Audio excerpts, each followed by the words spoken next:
तो दोस्तों, आज की इस वीडियो से हम लोग वर्ल्ड मैप को समझने की कोशिश करेंगे। यानी कि आज हम विश्व के नक्शे की कुछ एक ज़रूरी चीज़ों को जानेंगे, जिसमें महाद्वीप होंगे, महासागर होंगे, अन्य सागर होंगे और साथ ही साथ तीन महत्वपूर्ण चीज़ें होंगी, जिसको आप कहते हो अक्षांश यानी कि लैटिट्यूड, देशांतर यानी कि लॉन्जिट्यूड और गोलार्ध यानी कि हेमिस्फीयर के बारे में। क्या होती है भूमध्य रेखा, क्या होती है कर्क रेखा, क्या होती है मकर रेखा, इन सभी प्रश्नों के उत्तर आज आपको मिल जाएंगे। बस आपका काम ये है कि आप लास्ट तक वीडियो देखिए और नोट्स बनाते हुए चलिए। बाकी हमारी कोशिश रहेगी कि आपको नीचे पीडीएफ तो अवेलेबल करवा ही दें हम लोग। ठीक है, तो ज़्यादा देर ना करते हुए हम शुरू करते हैं। तो सबसे पहले आपके सामने ये मैप आपको नज़र आ रहा है, ये नक्शा आपको नज़र आ रहा है। देखिए, सबसे पहले आप पानी को छोड़ दीजिए और ज़मीन वाले एरिया को पकड़िए। अगर मैं आपसे कहूँ कि आप ज़मीन वाले एरिया को पहचान सकते हैं, तो आपकी नज़र सबसे पहले हमारे इंडिया पे पड़ेगी। लेकिन फ़िलहाल हम इंडिया की बात नहीं कर रहे हैं। इंडिया तो एक है ही चीज़, लेकिन हम फ़िलहाल द्वीपों की बात कर रहे हैं और उसमें भी महाद्वीपों की बात कर रहे हैं। देखिए, होता क्या है ना, द्वीप छोटा सा हो सकता है, लेकिन महाद्वीप बहुत बड़ा होता है। एक महाद्वीप में कई सारे देश आ सकते हैं, कई सारी कंट्रीज़ आ सकती हैं। तो हमारी पूरी दुनिया में मेनली 7 महाद्वीप हैं। अच्छा, मैं आपसे पूछूं कि आप किन किन को पहचान सकते हो, तो आपका जवाब सबसे पहले तो एशिया होगा। सीधी सी बात है, अब हम हमारे घर से ही शुरुआत करेंगे तो एशिया आपको नज़र आ जाएगा। सबसे अलग हमें पता है कि ऑस्ट्रेलिया होता है, तो आप ऑस्ट्रेलिया को भी पहचान लोगे। इसके अलावा ये जो हिस्सा आपको नज़र आ रहा है, ये है आपका अफ्रीका, और ये वाला जो हिस्सा है जो कि मिला हुआ नज़र लग रहा है आपको एशिया के अंदर, वो है आपका यूरोप। इधर की तरफ आओगे तो ऊपर है, नॉर्थ की तरफ है क्योंकि ये नॉर्थ अमेरिका, और नीचे चलोगे तो नीचे आपका साउथ अमेरिका, और आखिर में सबसे नीचे अगर आप देखोगे तो आपको अंटार्कटिका भी नजर आ जाएगा। तो कुल मिला के 7 महाद्वीप आपके हो जाते हैं: Asia, Europe, Africa, Australia, north America, south America और अंटार्कटिका। कोई दिक्कत है? कोई दिक्कत नहीं है। अब देखो, क्षेत्रफल के लिहाज से कौन सबसे बड़ा है और कौन सबसे छोटा है, ये बात हमें जाननी है। तो साफ साफ नजर आ रहा है कि सबसे बड़ा तो एशिया है, उसके बाद आपका अफ्रीका है, उसके बाद नॉर्थ अमेरिका है, उसके बाद साउथ अमेरिका है, इसके बाद आपका अंटार्कटिका है, उसके बाद 2 बचते हैं, एक यूरोप है, एक ऑस्ट्रेलिया है। कौन सा बड़ा होगा? यूरोप ही होगा। वो इसलिए क्योंकि यूरोप के अंदर बहुत सारे देश हैं, और लास्ट में आपका ऑस्ट्रेलिया बचता है। तो क्षेत्रफल के लिहाज से सीधे सीधे पहचाना जा सकता है कि कौन सा बड़ा है और कौन सा छोटा है। पूछ लिया जाता है, ये सवाल बनता है मेनली बहुत बार। इसके बाद पूछा जाएगा कि पॉपुलेशन के हिसाब से, यानी कि जनसंख्या के हिसाब से, कौन सा द्वीप सबसे बड़ा है, कौन सा सबसे छोटा है। तो अब भारत और चाइना जिस द्वीप के अंदर हैं, तो ऑब्वियसली उसी द्वीप की जो पॉपुलेशन है, जनसंख्या है, वो सबसे ज़्यादा होगी। तो एशिया नंबर 1 पे आता है। दूसरे में अफ्रीका आएगा, सीधी सी बात है, क्योंकि अफ्रीका में भी जनसंख्या बहुत है, बहुत सारे देश हैं वहाँ पे।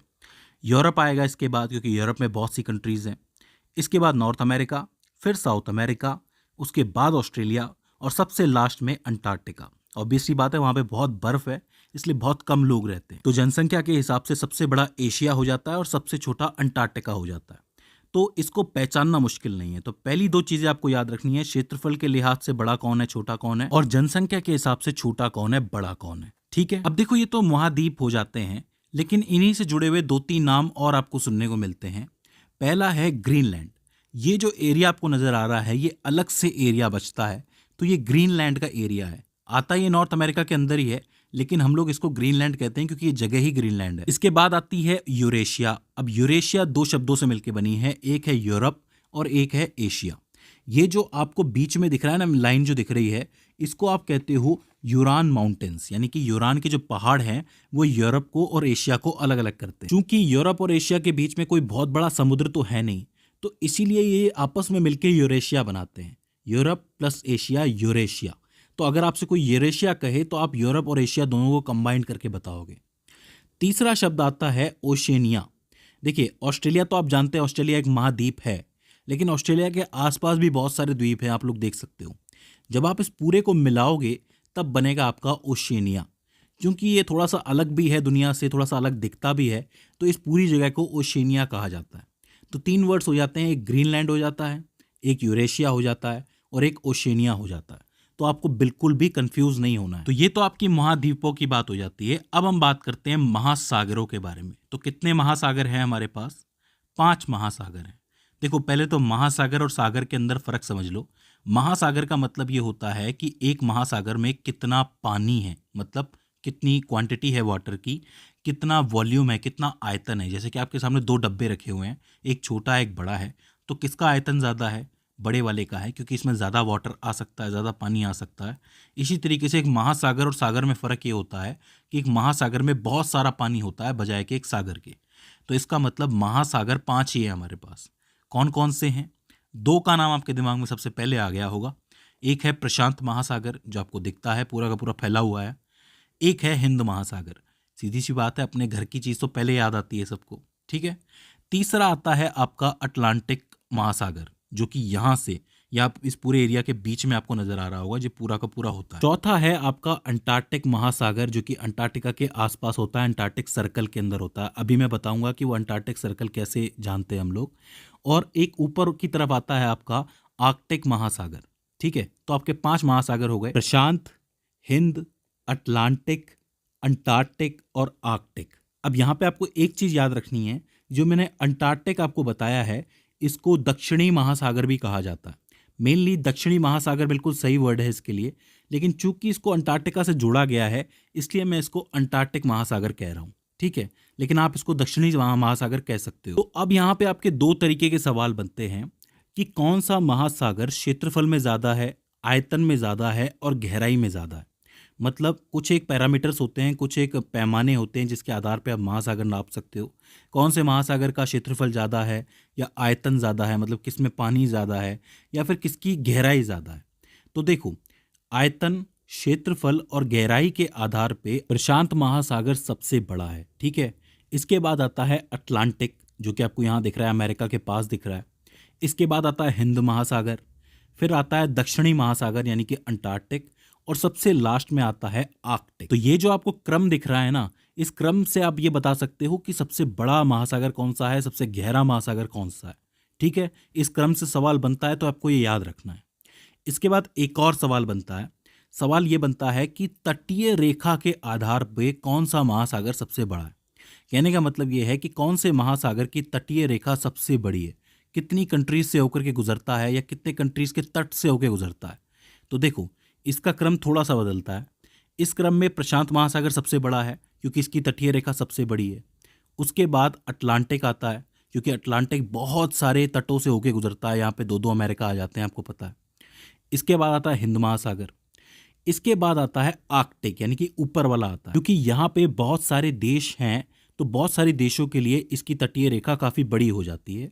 और लास्ट में आता है आपका दक्षिणी महासागर, यानी कि अंटार्कटिक महासागर, क्योंकि वहाँ पे देश कम हैं, तो इस वजह से उसकी तटीय रेखा छोटी हो जाती है। तो ये हो जाते हैं आपके महासागर। अब आप पूछेंगे कि सागर कौन से हैं।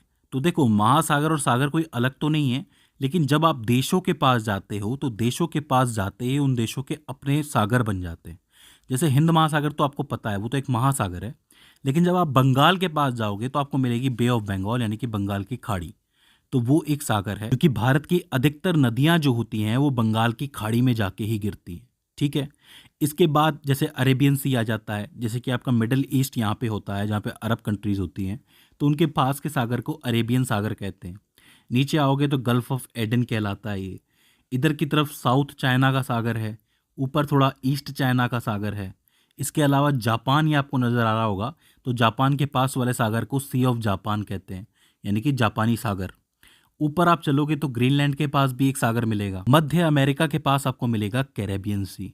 तो इसी तरीके से देशों के पास जब आप जाते हो तो वहाँ पे आपको सागर बटे हुए मिलते हैं, कि किसी के नाम से सागर है, किसी के नाम से सागर है। जब हम देशों की बात करेंगे तो मैं आपको सागरों के बारे में और अच्छी तरीके से बताऊंगा।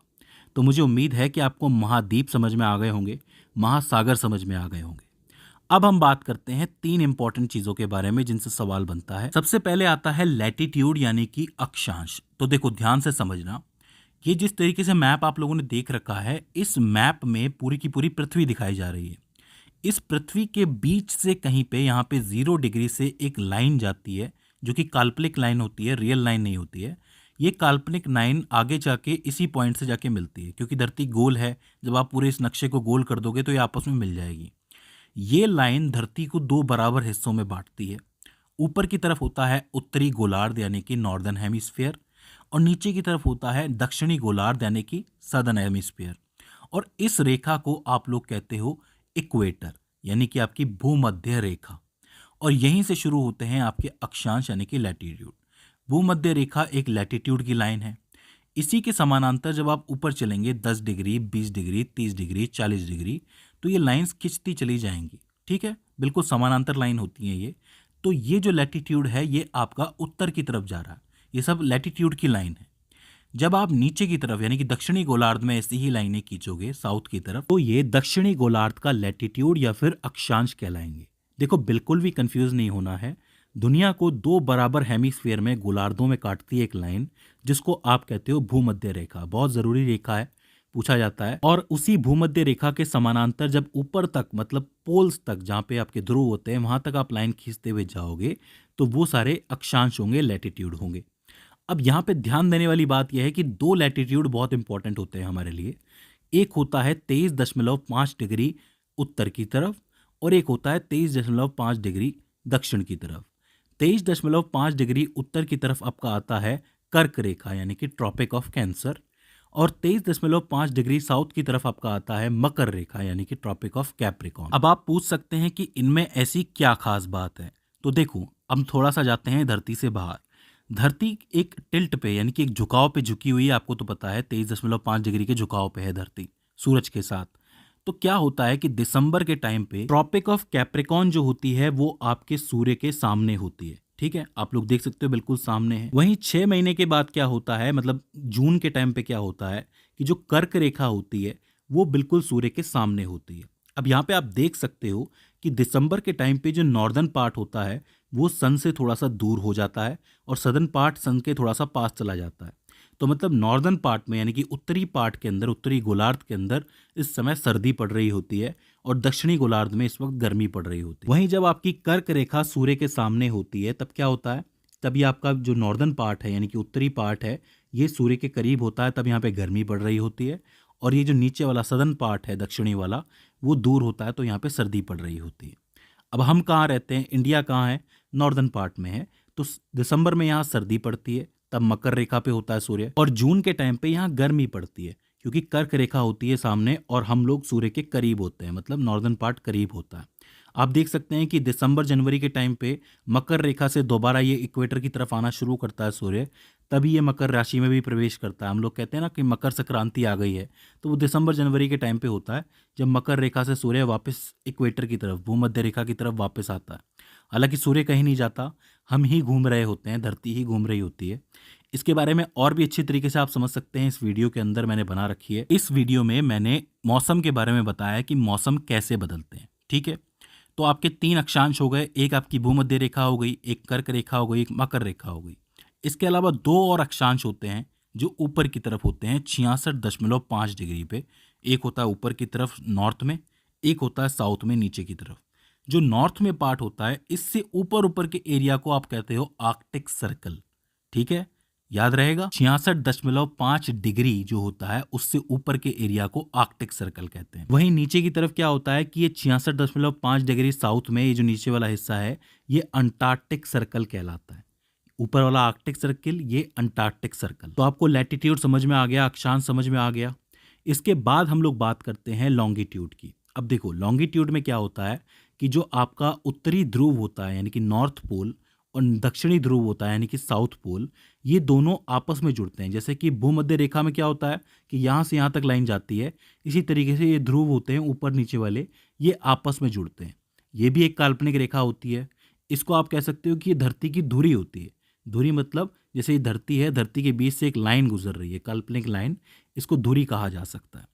इसको आप लोग कहते हो लॉन्गिट्यूड। ये जो लॉन्गिट्यूड की लाइन होती है ये पूरी धरती को 2 दूसरे गोलार्धों में बांटती है। एक होता है आपका पश्चिमी गोलार्ध यानी कि वेस्टर्न गोलार्ध यानी कि वेस्टर्न हेमिस्फीयर, और एक होता है आपका पूर्वी गोलार्ध यानी कि ईस्टर्न हेमिस्फीयर। आपने वेस्टर्न वर्ल्ड, ईस्टर्न वर्ल्ड के बारे में सुना होगा ना कि वेस्टर्न परंपरा है, पश्चिम की परंपरा है। तो पश्चिम में कौन से देश आते हैं, ये वाले देश आते हैं, यूरोप आता है पूरा का पूरा। और पूर्व में कौन से देश आते हैं, ये एशिया की जितनी भी कंट्रीज हैं वो सारी आती हैं।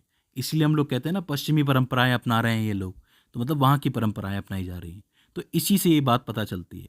ये जो लाइन आपको दिख रही है, ये लॉन्गिट्यूड की लाइन जो बीच वाली होती है, इसको आप प्रधान मध्याय कहते हो। इंग्लिश में बोले तो प्राइम मेरिडियन कहा जाता है इसको, ठीक है। तो प्राइम मेरिडियन हो जाती है ये लाइन और इक्वेटर हो जाती है ये लाइन। अब देखो, जैसे भूमध्य रेखा के आसपास लाइनें बनी हुई हैं जो कि लैटिट्यूड कहलाती है, अक्षांश कहलाती हैं, इसी तरीके से इस प्राइम मेरिडियन के आसपास भी इस तरीके से लाइनें बनी हुई होती हैं। ये समानांतर नहीं होती हैं, लेकिन ये कर्वेचर में होती है, घुमाव में होती है। इस तरीके से आप देख सकते हो। इन लाइनों को आप क्या कहते हो?